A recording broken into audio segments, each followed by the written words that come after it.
or if not, Purnima can go live. Oh, I think Purnima is live now. Okay. Thank you. Thank you, Kama.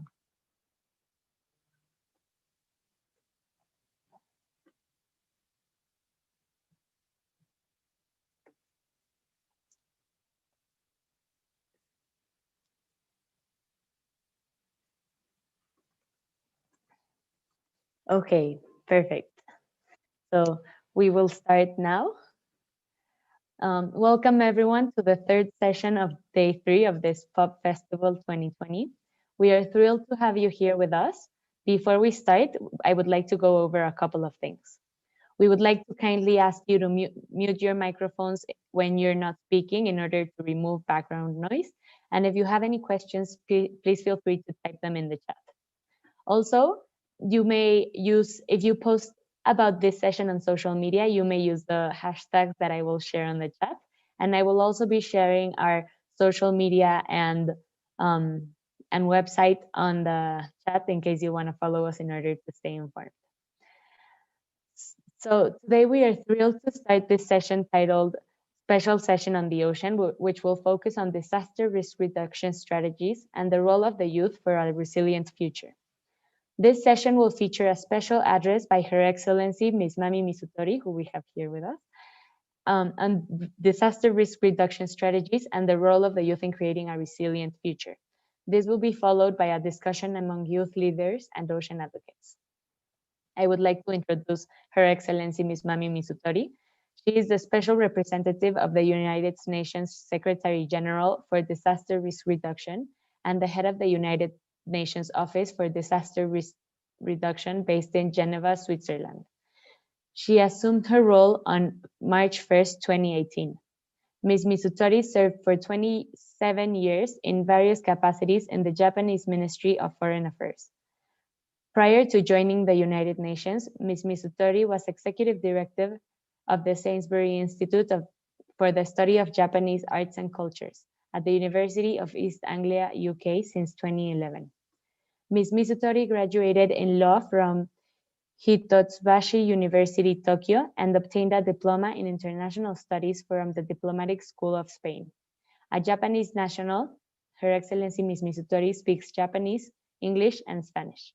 Go ahead, Ms. Misutori. Thank you so much.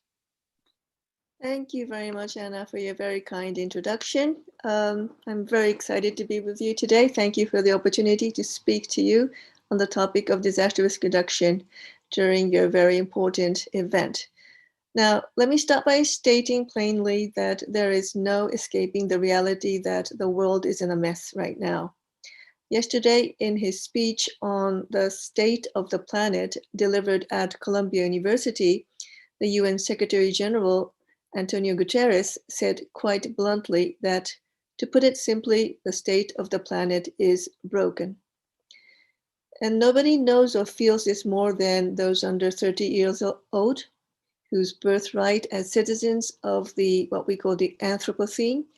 It is a world that is living through serial catastrophes. Children and youth of today, you are experiencing a period of remarkable change in the state of the world around you.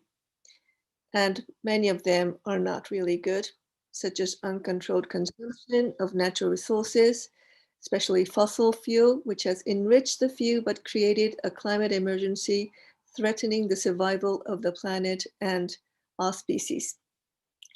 So it's no wonder that there is much discussion lately about making the destruction of the world's ecosystems, including the oceans, a criminal offense. And at the same time, biological hazards are no longer the stuff of science fiction novels. The same destructive instincts which have driven the climate emergency are behind the increasing chances of zoonotic diseases bringing life on Earth to a halt. It would be an unwelcome, but actually, I think, a real conclusion to this year, that this year turns out to be the warmest on record. 2020, this year has been a challenging year for everyone, including yourselves. Certain groups in society have suffered more than others.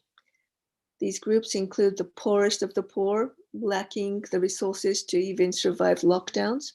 older persons denied human contact, living in isolation, people with disabilities who can no longer access therapy and rehabilitation that they so need.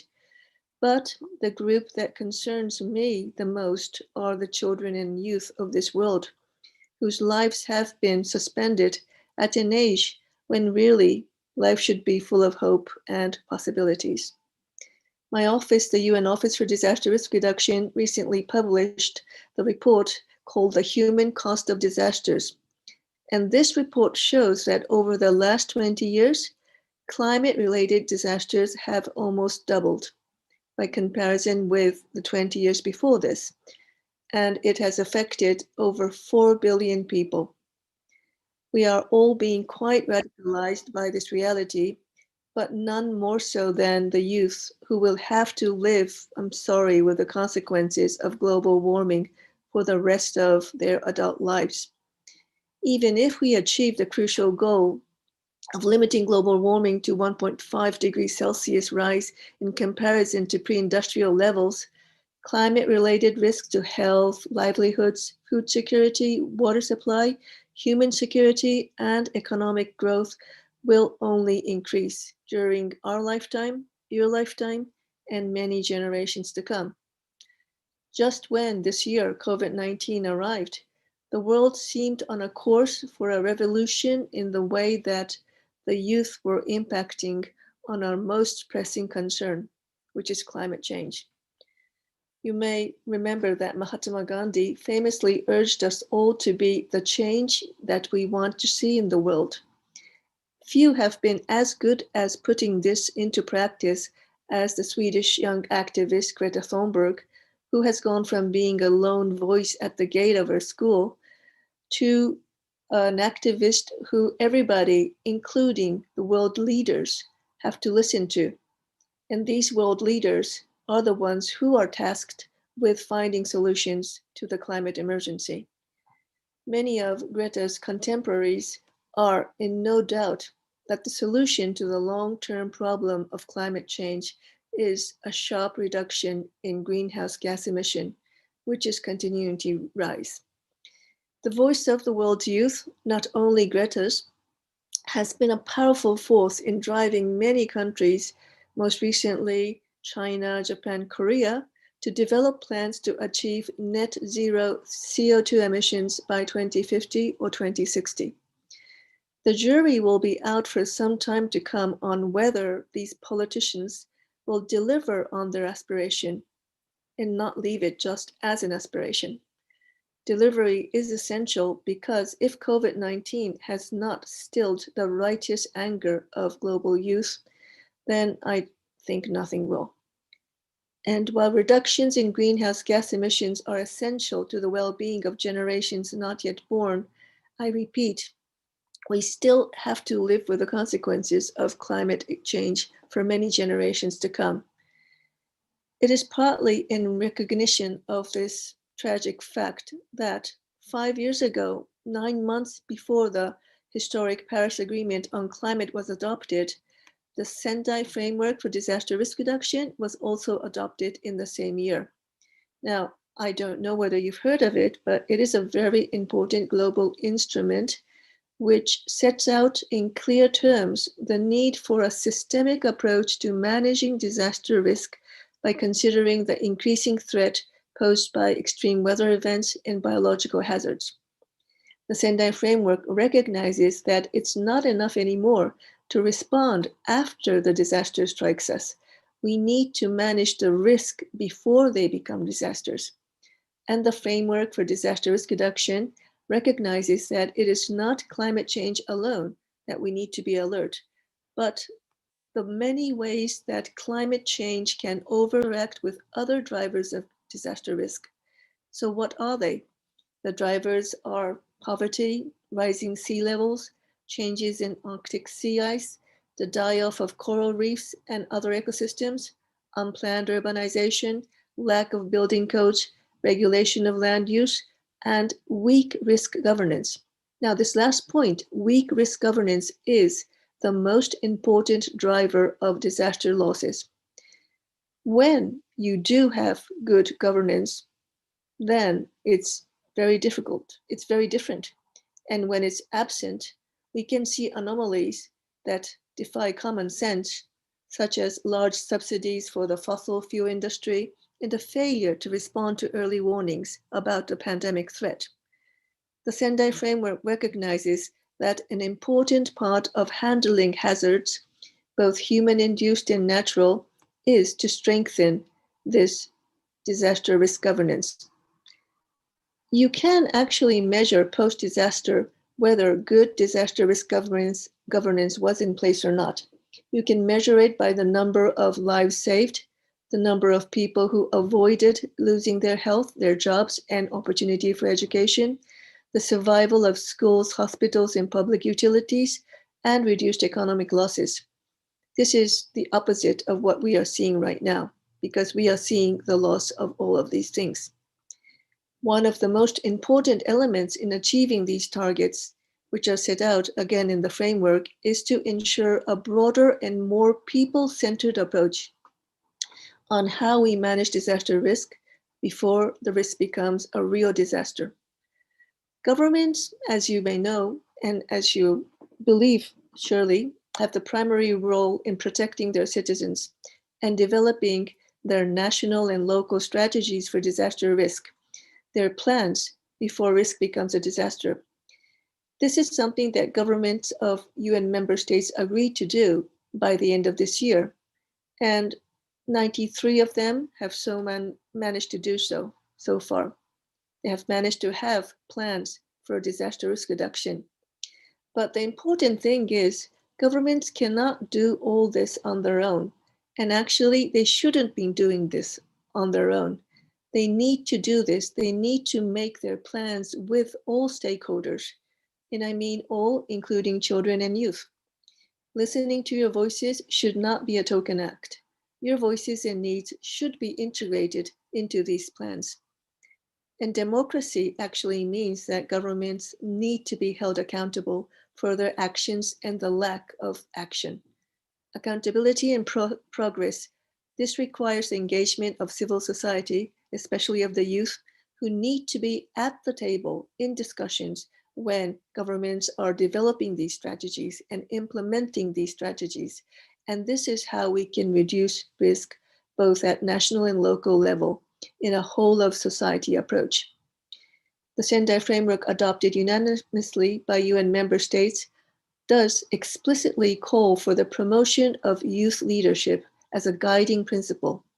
And this is why my organization, UNDRR, has been working very hard over the last 5 years to mainstream youth participation in the work of disaster risk reduction, and to welcome your participation in all our conferences, both the regional ones and the global ones. And this is not a surprise, given that the threat and reality of disasters are impacting so much of the lives of children and youth because of the climate emergency and the pandemic. We have seen across the globe the increasing level of activism by the world's youth who do not want to be passive victims anymore, but you wish to become true agents of change with a vast potential to manage and respond to risks in your own communities, whether it is recycling and whether it is environmental protection. Youth are standing up for their fundamental rights to education, participation, and ultimately their survival. Youth know better than most that collective action is vital to solving the problems of a world that is in existential crisis. And the list of risks continues to grow, especially in least developed countries and small island developing states, which have profited very little from the riches generated by the fossil fuel industry. The youth of the world are in the vanguard of change when it comes to advocating for mitigating greenhouse gas emissions and an end to environmental destruction and the loss of biodiversity. My message today to you and the youth is, while calling for and activating for mitigation of greenhouse gas emission is very important, is crucial, I really want you to give the same level of energy and attention to the issue that I've been talking about about managing disaster risk and adapting to the climate emergency, not only mitigating. Why? It's because if we can't manage risk and prevent all the risks surrounding us from turning into disasters, if we cannot adapt wisely to climate change, the number of casualties and people affected will just continue to rise. Calling for stronger disaster risk reduction management measures and climate adaptation is about building resilience. And we need to be much more resilient because we have to go through at least 3 more decades in order to reach net zero carbon emission. If we cannot prevent disasters and adapt well to climate emergency, by the time we reach 2050, there would be too much damage that would have been done. So calling for climate adaptation and disaster risk reduction, this doesn't mean defeat. This doesn't mean that mitigation is not working. We need to call for both. This is essential. And ensuring the participation of youth in this work of disaster risk reduction is a key driver behind the UNDRR Youth Engagement Action Plan, which is being implemented in coordination with the UN Secretary General's Envoy of Youth, UNICEF, and UN Interagency Network on Youth Development. For several years now, we have also been working very closely with the Major Group on Children and Youth, who have been able to contribute to and amplify our advocacy efforts. And I just like to give you some examples of the exciting work that gives hope for a better and more resilient future.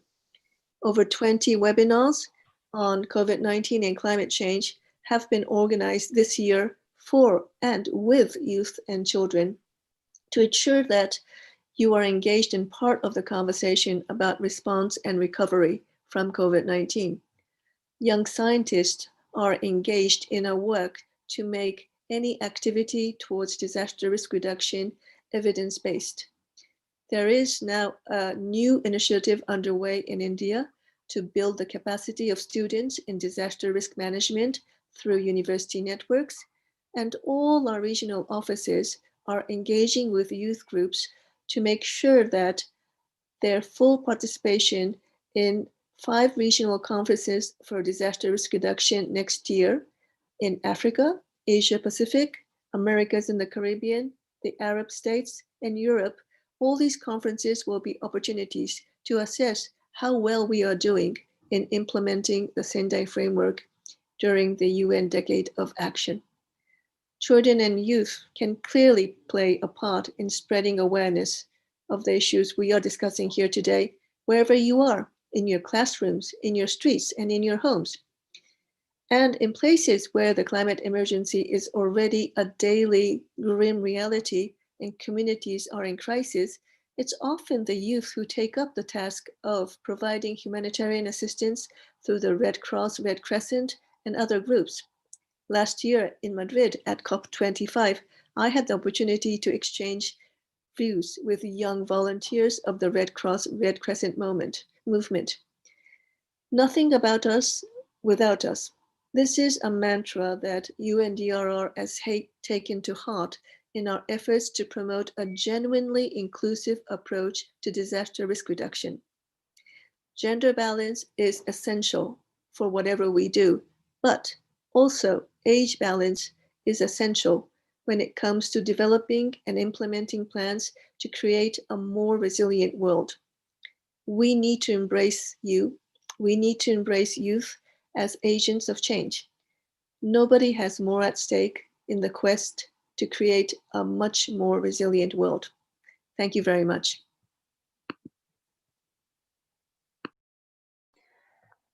Thank you so much, Your Excellency Misutori. That was amazing. I completely agree with you. It's very important to manage risk and adapt to climate change and to involve the youth in this process.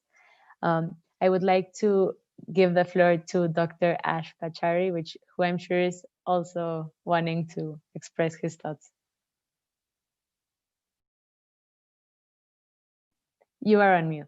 Thank you so much, Anna. I wish to convey my deepest gratitude to you, Your Excellency, for your words of wisdom and for the strong message you've just shared with young people. We've got a number of people who are here in the room, but there are several who are listening in intently via social media as well.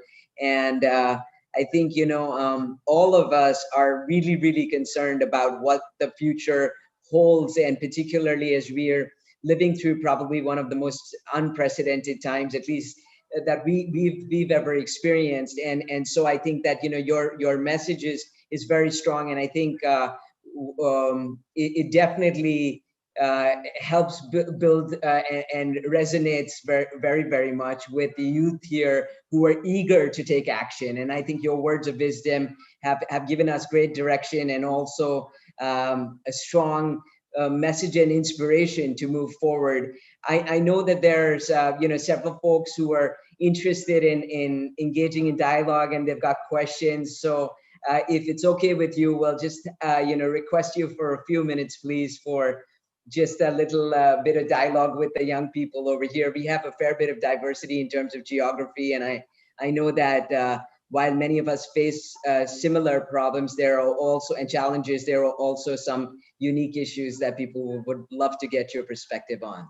Absolutely. Delighted. Thank you ever so much. Anna, did you want to go with the first, Luciana, perhaps? Of course. Thank you Thank so you. much, Ash, for those great words. I completely agree with you. The address was very, very amazing. So our first youth speaker is Luciana Verástegui from Cancun, Mexico. Luciana, you may ask your question. Thank you. I will turn off my camera, but I will make the question. Just a second. Please. Okay, so thank you. First of all, I want to thank you so much for your time and to offer us an amazing space in which you inspire us to become a better youth leaders and also to be more strategic what we want to do. So my first question to start is, which are the bases to consider in a project so that is an effective project that and transcends during the following years? So we, as youth leaders, we want to do things with a strategy, and also we want to plan our projects that make a really like an impact in the whole world. So what can we do to have like a solid basis for that? Okay, well, thank you, Luciana, from Cancun, where I've been in the past. A beautiful place. I would really hope that your projects are, first of all, looking at the inclusivity, the important aspect of inclusivity. I talked a bit about the vulnerable people, the people who have been most affected. And actually, disaster is a combination of a risk, a hazard, and exposure, which is like a building or whatever, and importantly, vulnerability, because the vulnerable people are the ones who always suffer most. And if you have a project thinking about the vulnerable people, and if you can include them in the solutions that you have for climate emergency or for the ocean or for stopping ecological degradation, then it will be a perfect project. That's one thing. Second, think about science and evidence. You know, the project can only convince people and make people feel that, okay, we want to buy into this result if it is evidence-based. So look at science, look at evidence. That's my second point. And thirdly, I know that you guys are the ones who know about the power of social media, the power of data, and you're so good at it. So look into innovation, look at bringing it into your project to make solutions. And finally, I think the last thing is when we talk about climate emergency, when we talk about the problems of the ocean, we focus a lot on the problem, but let's look at opportunities. Okay, how can we turn this crisis into an opportunity, almost into a business? Yeah, now young entrepreneurs are all over the world, not only making money, but making changes. So let's think about how can we turn this into an opportunity to create more employment, create more jobs. And I think that would be really effective. So those are some things that I would make suggestions about. Thank you so much. I want to ask Anna if I can have a time for a second question, or do you want me to proceed, or do you want to proceed to the next member? Thank you, Luciana, and thank you, Your Excellency, for that amazing response. I think what we'll do is go do a round of each member, and if we have time, we can ask second questions. So Ash, you may go ahead. Okay, I did want to say, Your Excellency, this is a moment we've been waiting for, so I just want to thank you very, very much. This means a lot, and many folks over here have been, also eagerly awaiting this opportunity to speak with you. I really appreciate your perspective, and thank you for sharing that. I know Summer has a question, so if I may, please, Summer. Thank you. Hello, Your Excellency. Thank you so much for including me in this discussion, Ash. I'm so honored to be here. Yes, my name is Summer Benjamin. I'm 17. I'm coming to you from the US Virgin Islands in the Caribbean. And so I'll just get right into my question then. So we are now at somewhat of a standstill for youth work, other than virtual events because of the pandemic. What can youth do now to act on risk reduction, specifically youth from islands who may feel that there may not be enough representation from that region?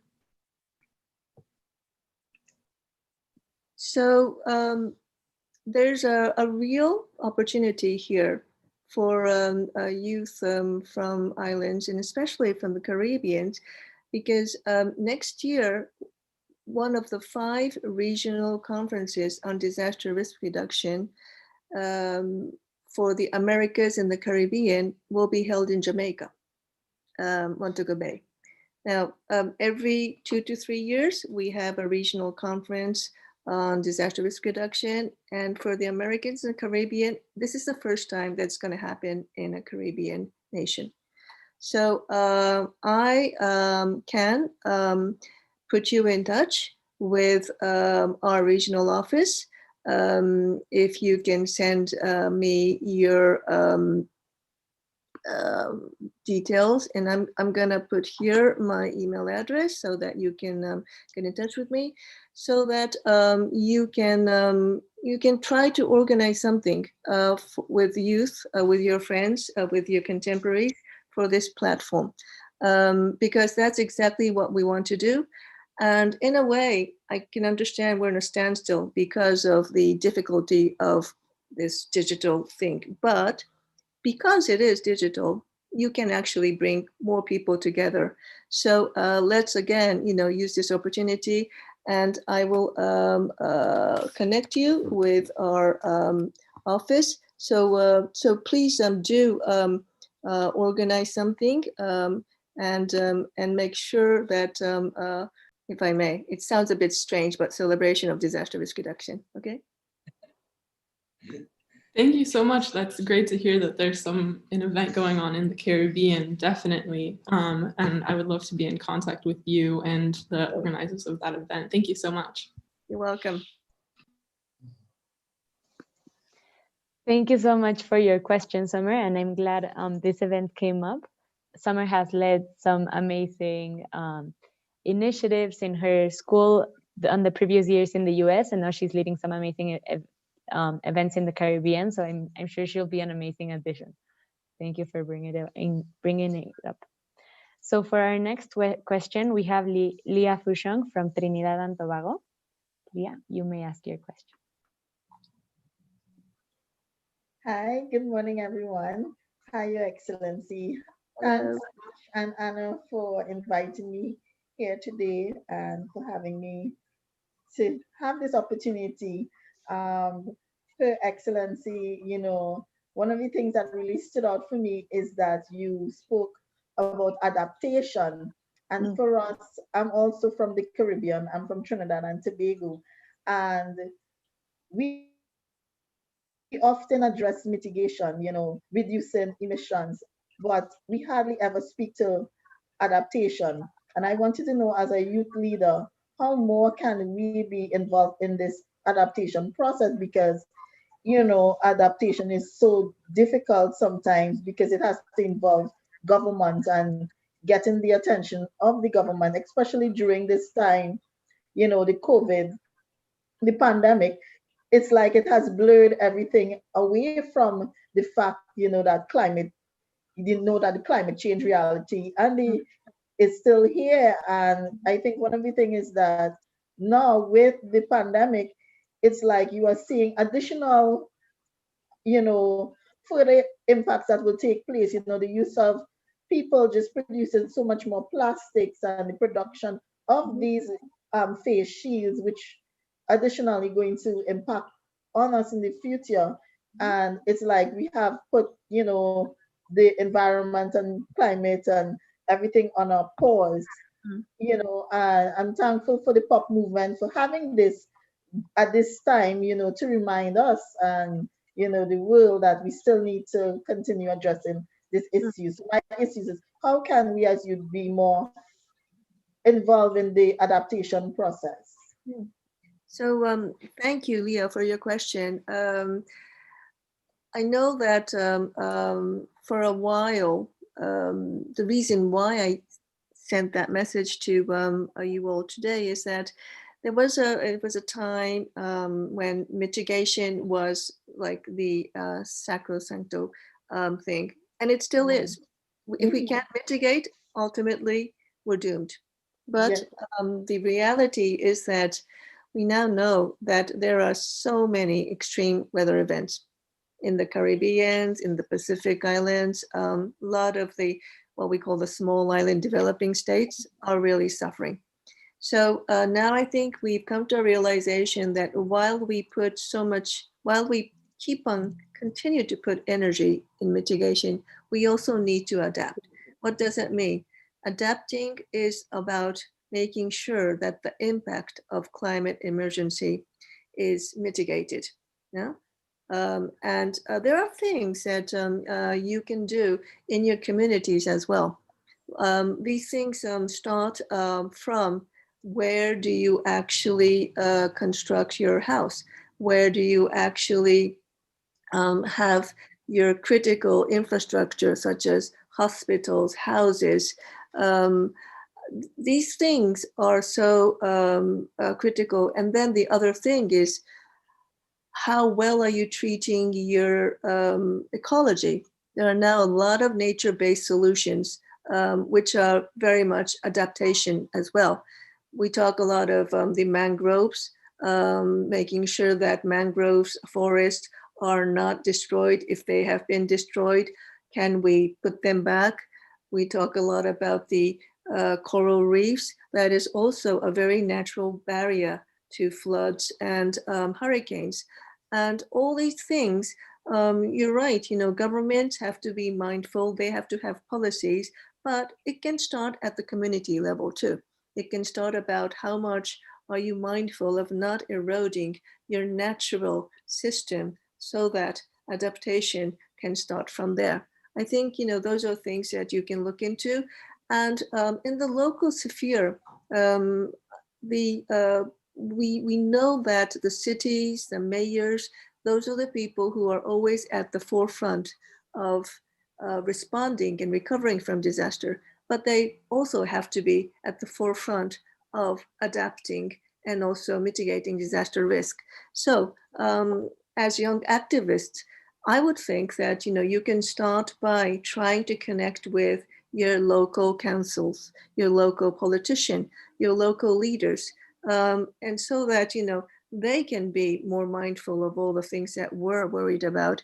And then again, they can work with the national government as well. I always think that, while the risk is global, the resilience has to be at the local level, at the community level. And that is where I can see that the youth can really, really be powerful. So you're right. Right now, everything is COVID. But while COVID is here, the hurricanes are coming, the cyclones are coming, the earthquakes are coming. So we can't lose sight from the climate emergency. And that's the strong message that all of us needs to keep on talking about. Because if COVID-19 is terrible climate emergency, this is going to be disastrous, right? And we will look back and say, okay, COVID, that was a warm-up event. We don't want that, do we? Okay. Thank you.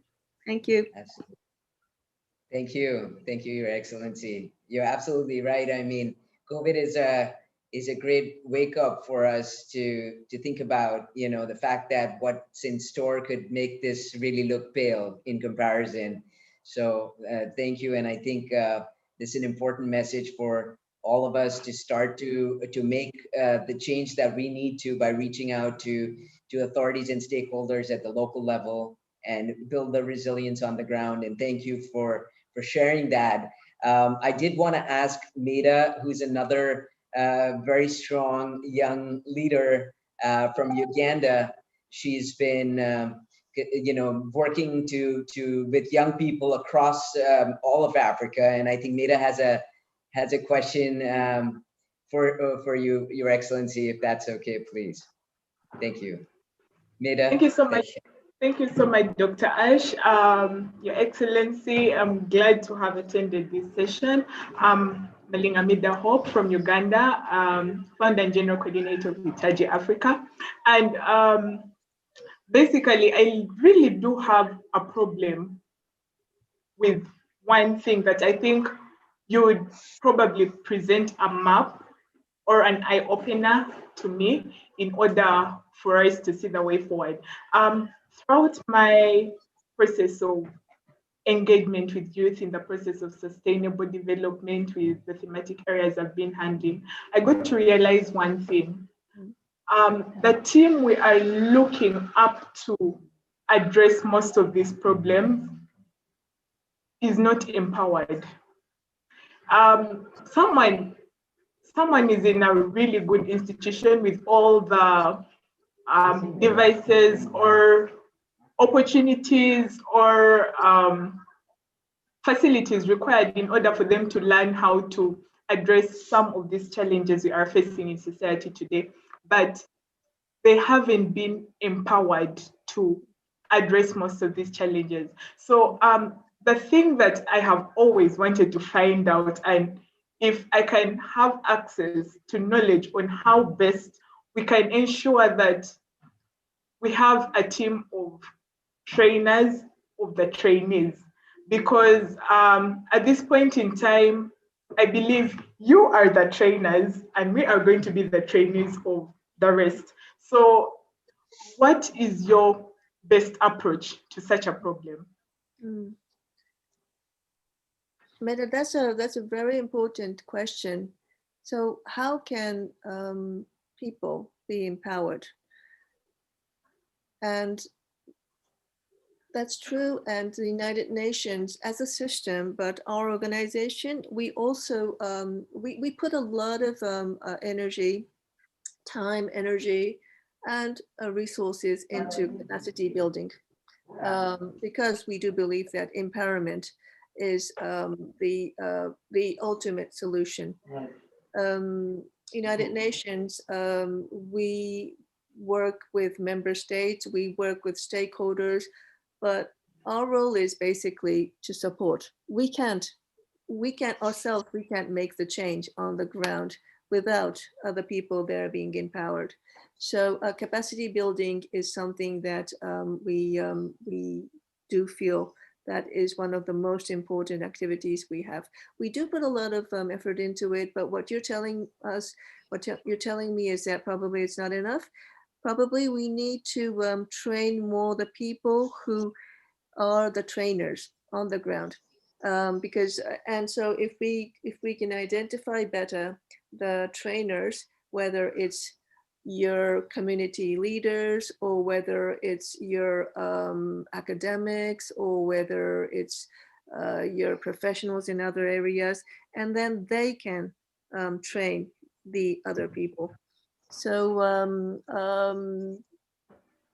I do believe that we are trying to do it, but you're telling me that it's not enough.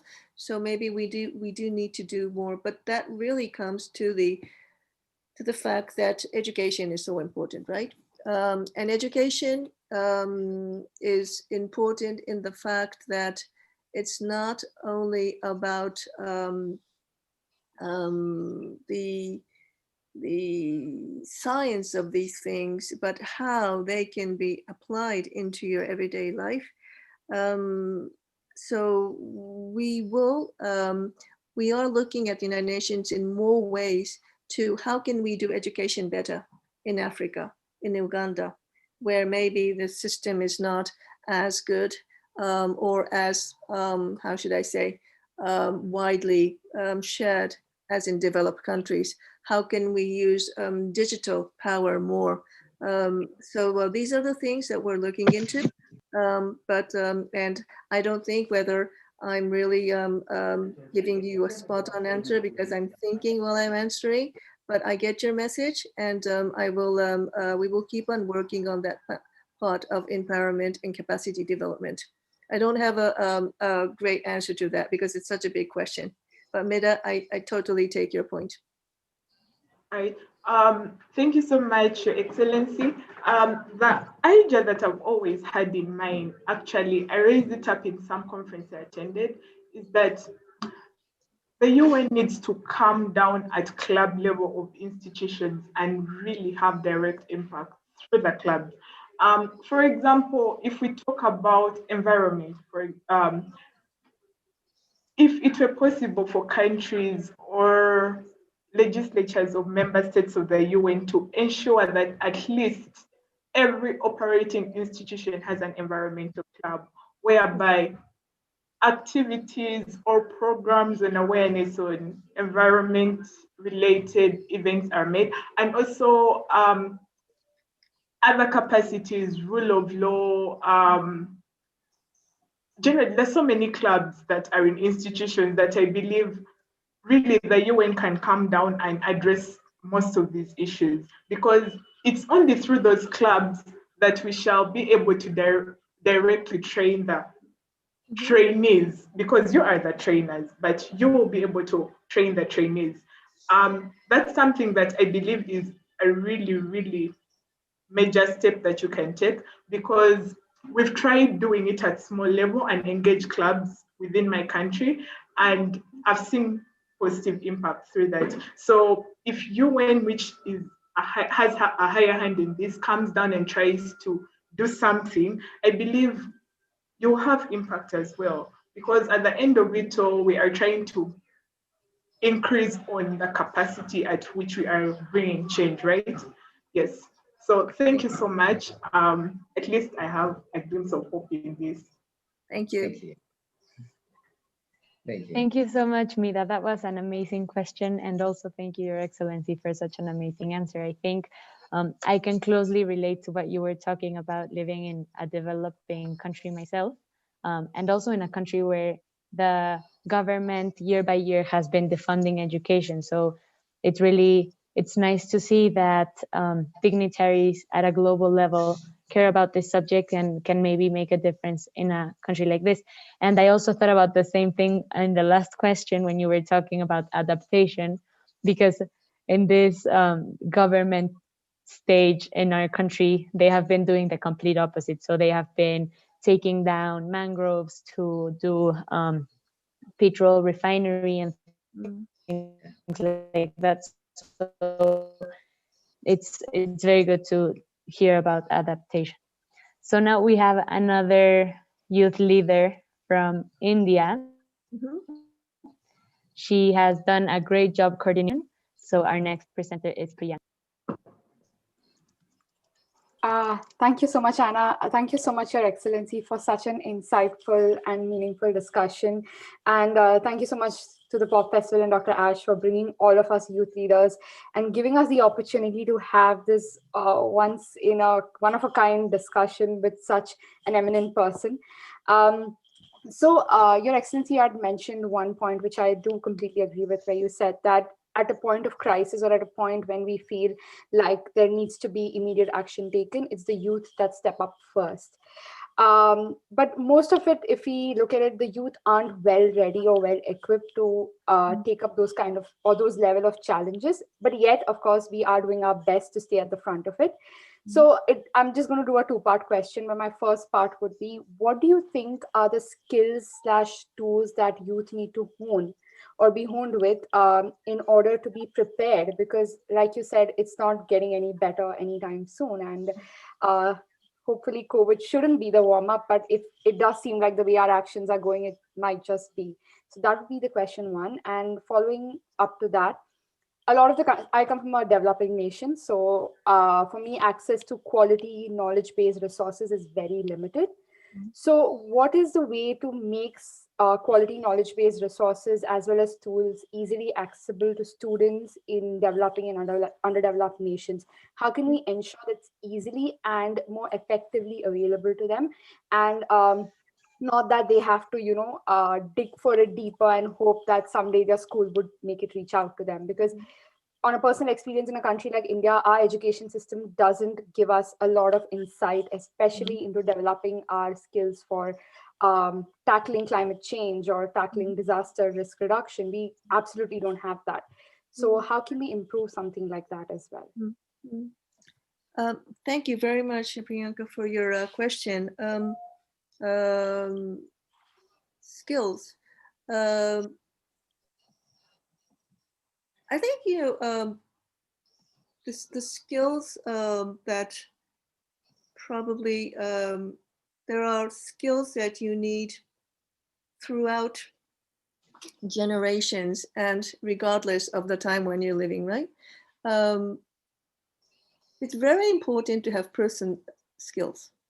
It's very important that you can relate to people and people would like to relate to you, because you can have a lot of knowledge, you can be very smart, and you can be sometimes very convincing, but ultimately whether what you are trying to convey to someone will be listened really depends on your person skills. So it's about making sure that you have empathy with the people that you're talking with, even sometimes people that you don't agree with. And you can try to understand where they come from when they're saying something that you cannot totally agree to. And, based on that, try to make your argument.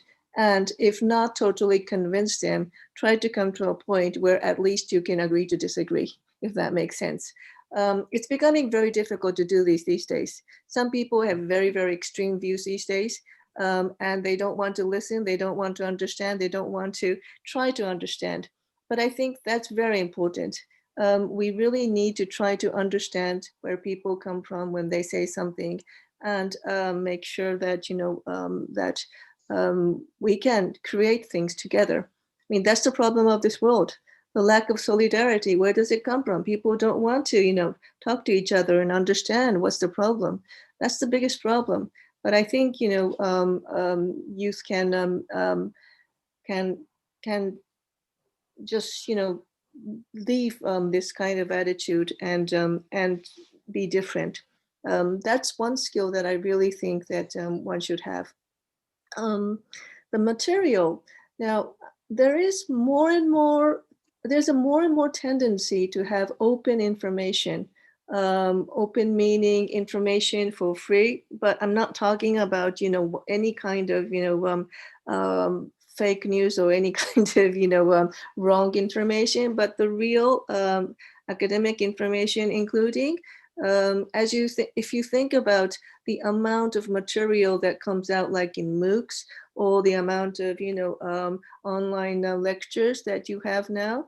When I was, growing up, there was no such thing like we're doing right now. So just to give you an example, learning a language was, having your paper dictionary on one hand, and then at the least having like a cassette that I don't think you guys have ever seen before, right? And putting into your cassette recorder and doing it.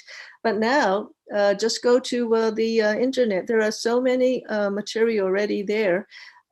So I do think that there is a lot of already quality material. And I think if something good comes out of COVID, it is that this will be even more enhanced, because so many universities and even schools now have to teach remotely. And this will definitely enhance the way that knowledge will be shared. So I think if you look around, there's already quite a lot, but there's a strong principle now in the disaster risk reduction community that information has to be open, free and accessible to everyone. And I think this is something that is now becoming a general norm. So I do believe that what you are asking for is going to be the future, but not a remote future, but a pretty, close future. That's how I feel. Thank you so much. Thank you very much, Your Excellency. We thought we would ask you, just as we prepare to close, if there was any final message you wish to leave us with, please. We'd love to hear from you and take in everything that you're saying. Thank you.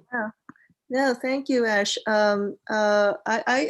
It's not a message, but I'm looking at all of you guys and I'm thinking, wow, youth but women power. I mean, the gender balance here is quite terrible in the sense that, and I'm not complaining about it. I think it's great that the only male face I'm seeing is you, Ash, which is great, yeah. I mean, as I said, gender balance is very important, and on top of that, and when we talk about gender balance, it's about women, girls having more power and having more representation. So I think this is great. But in addition to that, as I mentioned, age balance, generational balance is very important. I think that's where we're not doing very well. I'm being very honest with you too, with all of you. When we have conferences, once upon a time, it used to be a lot of old men. Now it's a lot of old men and women. And now we have to change this and make it men and women from all generations. And that's when you will feel that we are not talking about youth because we think that we have to, and just making it a token action, but really bringing you in. And I think the more that you have these wonderful events, like the one that you're having, POP, for action for the youth, then it will not become a token. And we have to work from both ways, right? We have to work towards you, but you guys have to work towards us. So my last words are thank you very much for having me with you. I really enjoyed our conversation, and I really look forward to the ladies' power being the power for changing the world. Thank you, all of you, and thank you, Ash. Thank you ever so much, Your Excellency. We'd love to get a picture if you would agree, please. Yeah, of course. Thank you very much. Thank you. Many thanks for turning on your cameras, everyone. Whoever can, please. Okay.